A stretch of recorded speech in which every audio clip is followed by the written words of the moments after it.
as well as how those images warp our politics and our understanding of the world.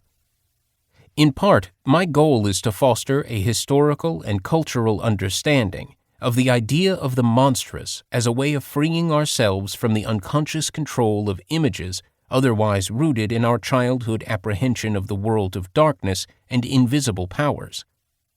I don't want to minimize the emotional attraction of these images, or banish them from rational discourse. I want to understand their attraction, as well as the incessant combat between reason and emotion in ourselves and in our public life. Fear is the pervasive topic of our times. Neuroscientists discuss it in terms of brain function. Sociologists and anthropologists investigate it in terms of social attitudes. Horror fans luxuriate in its monster shapes and its film and literary history. Politicians manipulate it.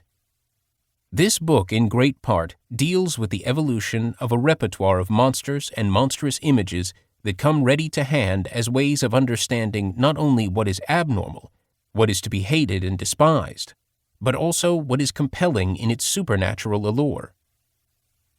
It is commonplace to say that monsters and phantasms have always haunted human dreams, but I am interested here in those historical moments when the scattered fears of the past coalesce into more pervasive terrors, when the old stories meet new circumstances that expand and intensify their meaning.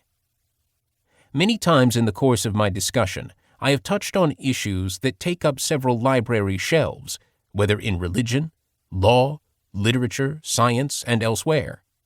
Many of these areas of study are controversial, and their authors are often a confusing but heady mixture of the academic, the fan, and the believer. As much as I could within the compass of my argument, I have tried to absorb the insights of scholarship as well as enthusiasm, without delving excessively into often fascinating disputes that in themselves are well worth exploring. In its discussion of the relation of horror to religion, for example, Haunted is not so much about the intricate historical investigations that have taken place into the nature of belief in demons versus the rarefied realm of demonological theory. Instead, it considers how those long-ago arguments have created a reservoir of imagery that continues to shape our popular culture and is drawn upon freely when paranoia and crisis again distort our sense of reality. Henry James once observed, "Really, universally, relations stop nowhere, and the exquisite problem of the artist is eternally but to draw, by a geometry of his own, the circle in which they shall happily appear to do so." The problem is the same, if not more acute, for the historian, especially the cultural historian, for what is not connected to innumerable other incidents, events, and trends? Like most historians, I am frustrated about the details I must leave out, the books I have consulted that there is no occasion to mention, and the illustrations I don't have the room to include. But a book must begin and end somewhere, so here I have fashioned a structure that I hope will suggest the many ways literature and art shape a primal emotion like fear into a variety of specific formulas.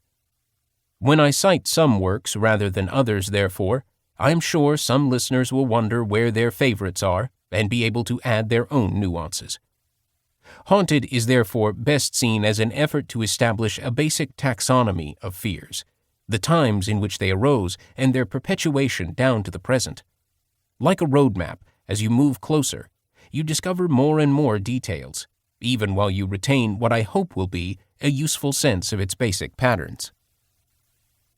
Thinking about these issues began for me many years ago, in the 1960s, when the questioning of hierarchies of all sorts was in the air. It was helped immeasurably by conversations with some of my colleagues at Columbia University, including Sack Van Berkovich, Morris Dickstein, Edward Said, George Stade, and Mike Wood, and continued at Johns Hopkins with Sharon Cameron, Stanley Fish, Jerry McGann, Stephen Orgel, Lee Patterson, and Barry Weller. Some years I spent teaching a class at the University of Southern California called The Monster and the Detective, helped me work out and refine many of the ideas found here. I would also like to thank Hans Otto Hugel for printing some of my preliminary thoughts on horror in his